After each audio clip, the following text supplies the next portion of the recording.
Saludos muchachos, la segunda parte de las teóricas de esta semana corresponde a las nefropatías hereditarias.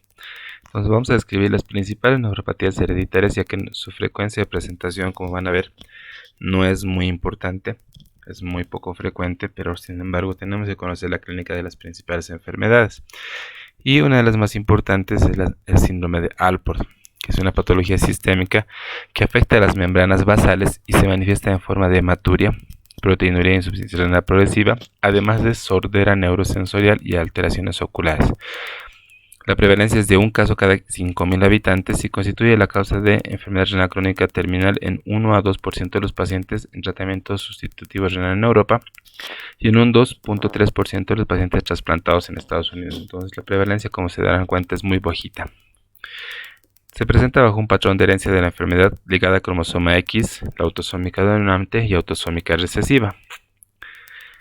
La membrana basal en la patogenia son estructuras que sirven de soporte a las células endoteliales y epiteliales. Entonces está formada por glucoproteínas del colágeno tipo 4, la melanina, nidogenoendactina y los protoglucanos. El colágeno 4 tiene 6 cadenas isoméricas, alfa 1, 2, 3, 4, 5, 6, donde la alfa 1 y alfa 2 se encuentran en todas las membranas basales.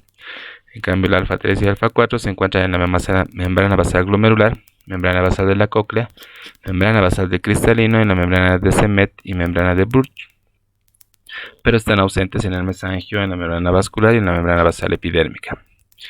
Todas las membranas basales expresan la cadena alfa 3 y alfa 4 y expresan alfa 5 o alfa 6, pero no viceversa. Las cadenas alfa 3, alfa 4, 5 y 6 son las implicadas en el síndrome de Alport y son codificadas por los genes COL4A3, COL4A4, COL4A5 y la COL4A6, donde los dos primeros genes están en relación con el cromosoma 2 y son componentes del los causantes del Alport autosómico, y los dos últimos componentes del cromosoma X componen el Alport ligado al cromosoma X. En la anatomía patológica veremos en la microscopía óptica aumento de la matriz mesangial con áreas de proliferación segmentaria, engrosamiento de la pared capilar y lesiones de la glomerulosclerosis segmentaria y focal, además de células espumosas. En inmunofluorescencia puede haber pequeños acúmulos de complemento 3 y hemoglobina M. En la microscopía electrónica, la membrana basal glomerular está irregularmente engrosada y su lámina densa aparece desdoblada y resquebrajada, con zonas claras bien definidas que contienen gránulos densos electrónicos, podocitos hipertrofiados. En la inmunistoquímica veremos en la inmunofluorescencia indirecta la ausencia de alfa 3, alfa 4, alfa 5 en un 80% de los casos. En la enfermedad de Alport autosómica recesiva se aprecia la ausencia de alfa 3 y alfa 4 en la membrana basal glomerular, en la cápsula de Bowman y en la membrana basal del túbulo distal, mientras que el alfa 5 se expresa en la cápsula de Bowman y membrana basal del túbulo distal, pero no en la membrana basal glomerular. El diagnóstico de estos pacientes es a través de diagnóstico molecular. Diagnóstico directo a través de la búsqueda de mutaciones, 300 mutaciones en el gen COL4A, y el diagnóstico indirecto a través del análisis del ligamiento. Detectar el cromosoma que lleva la enfermedad basándonos en el estudio de marcadores genéticos intragénicos o flanqueantes del gen en cuestión. La enfermedad de Alport con herencia dominante ligada al cromosoma X se observa en el 85% de los casos, principalmente en los varones hemocigotos presentan una forma florida de la enfermedad. Las mujeres portadoras que son heterocigotas suelen presentar solamente hematuria. El gen que se encuentra mutado en esta enfermedad es el gen COL4A5, localizado en el cromosoma X. Las manifestaciones renales que presentan estos pacientes son hematuria, en un 100% de los varones y 95% de las mujeres, proteinuria, con un síndrome nefrótico que llega al 30% de los varones y 50% de las mujeres, y en algunos pacientes no van a tener síndrome nefrótico, en un 20%, insuficiencia renal, 90% de los varones que inician terapia de reemplazo renal antes de los 40 años y a las mujeres en el 12%. Los signos de mal pronóstico en estos pacientes con enfermedad de Alport son la hematuria macroscópica en la infancia, síndrome nefrótico, engrosamiento difuso de la membrana basal glomerular, sordera o presencia del anticono anterior. El valor diagnóstico de los hallazgos clínicos y las exploraciones complementarias en el síndrome de Alport. Patognomónico en estos pacientes es la presencia del anticono anterior, mutaciones de los genes COL 4A3, 4A4, 4A5 y ausencia de expresión de alfa-5 en la membrana basal epidérmica o de alfa-3, alfa-4, alfa-5 en la membrana basal glomerular.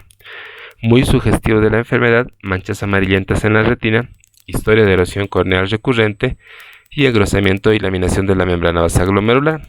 Y sugestivo de la enfermedad, sordera neurosensorial y adelgazamiento difuso de la membrana basal glomerular. Clínicamente, estos pacientes tienen manifestaciones auditivas. Como hemos mencionado, la sordera neurosensorial, nunca presente al nacer, aparece antes del inicio de la insuficiencia renal. El riesgo de haber desarrollado sordera antes de los 40 años es del 90% para los varones y del 10% para las mujeres portadoras. Las manifestaciones oculares son el lenticono anterior, un signo patognomónico caracterizado por la protrusión cónica de la porción central del cristalino, habitualmente con manchas en la retina, erosiones corneales y cataratas de aparición precoz.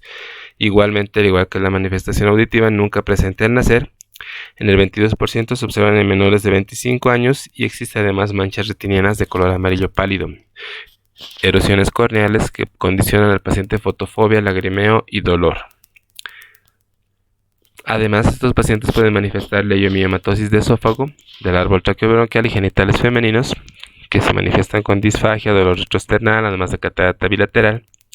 Y la enfermedad autosómica recesiva se observa solamente en el 15% de los pacientes con Alport, donde los padres son portadores asintomáticos y tienen clínicamente hematuria.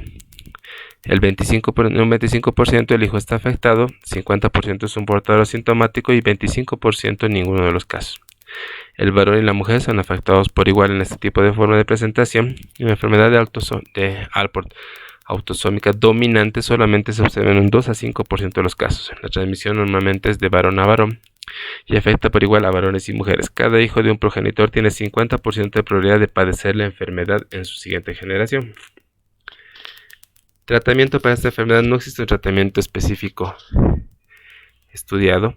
La opción probablemente será el trasplante renal, y estos pacientes carecen de ciertos antígenos presentes, habitualmente en la membrana basal glomerular, de manera que al trasplantarlos, un riñón que posee estos antígenos puede aparecer anticuerpos específicos, condicionando en un 3 a 5% una glomerulonefritis rápidamente progresiva antimembrana basal glomerular.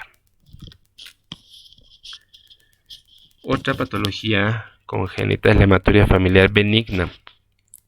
Pacientes que clínicamente tienen microhematuria familiar con un patrón de herencia autosómico dominante sin alteraciones auditivas ni insuficiencia renal.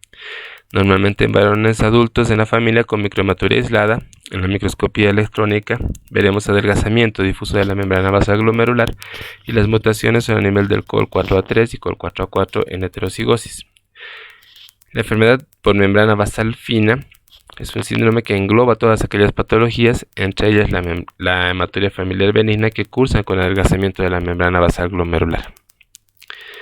Otra patología es el síndrome uña rótula, donde existe una osteooncodisplasia hereditaria con un patrón de herencia autosómico dominante, clínicamente displasia ungueal y anomalías óseas, siendo la afectación renal inconstante.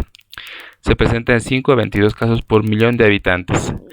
El paciente tiene en las manos uñas hipoplásicas o ausentes, en las rodillas no hay rótulas o son hipoplásicas o dificultan la marcha. Hay displasia de codo en el 94% de los casos, cabeza con radio hipoplásica, cuernos hiálicos patognomónicos en el 70% de los casos, y la afectación renal solamente se ve entre el 30 a 40%, con proteinuria grave, intermitente e incluso autolimitada. La microscopía electrónica mostrará un engrosamiento prominente de la membrana basal glomerular y no tiene un tratamiento específico en esta patología.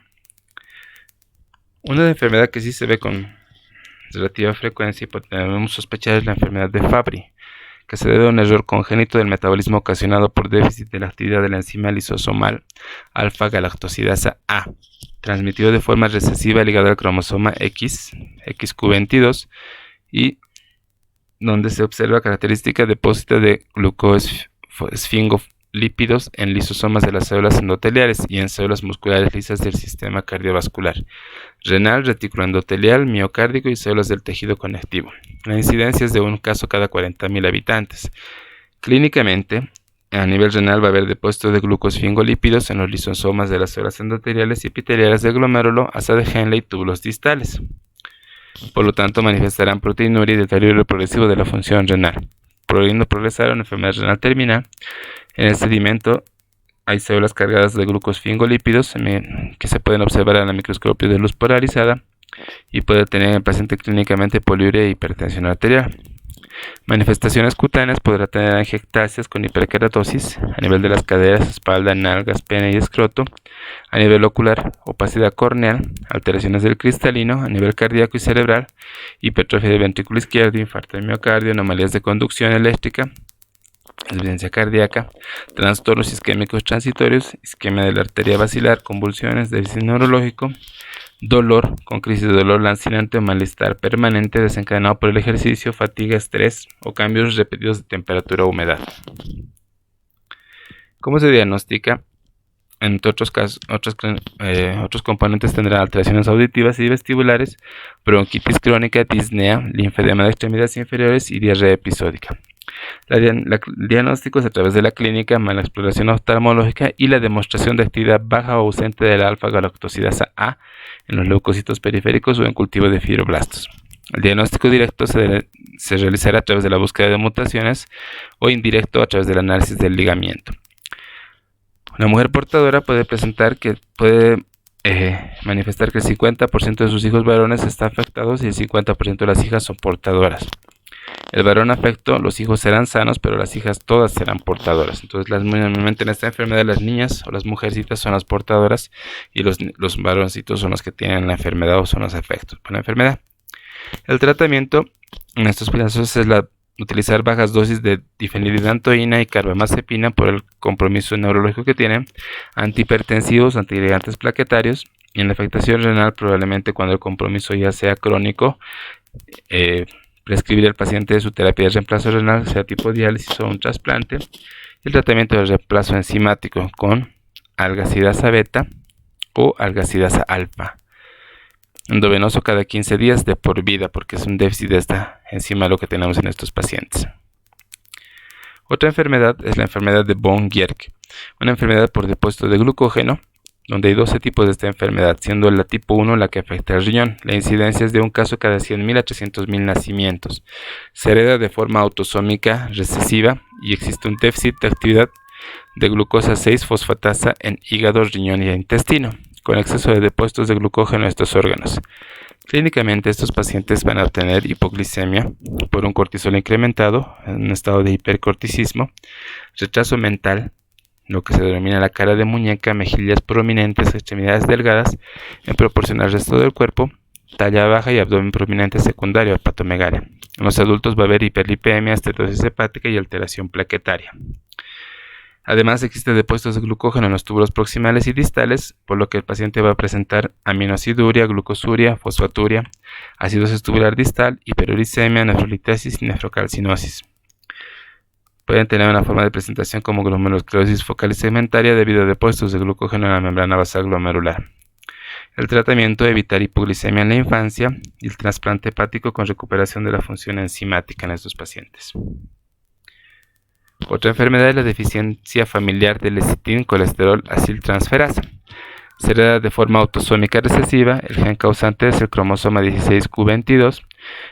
En la clínica hay depósito de lípidos en los tejidos, principalmente a nivel de la córnea, médula ósea, vaso, endotelio vascular y parénquima renal, con opacidades corneales, anemia normocítica normocrómica, que puede manifestarse como hemólisis también en algunos casos, arteriosclerosis precoz y calcificaciones vasculares. La afectación renal se manifiesta con proteinuria e insuficiencia renal antes de los 50 años, además de hipertensión arterial. En la biopsia vamos a ver engrosamiento arteriolar con depósitos lipídicos subendoteliales y células espumosas mesangiales.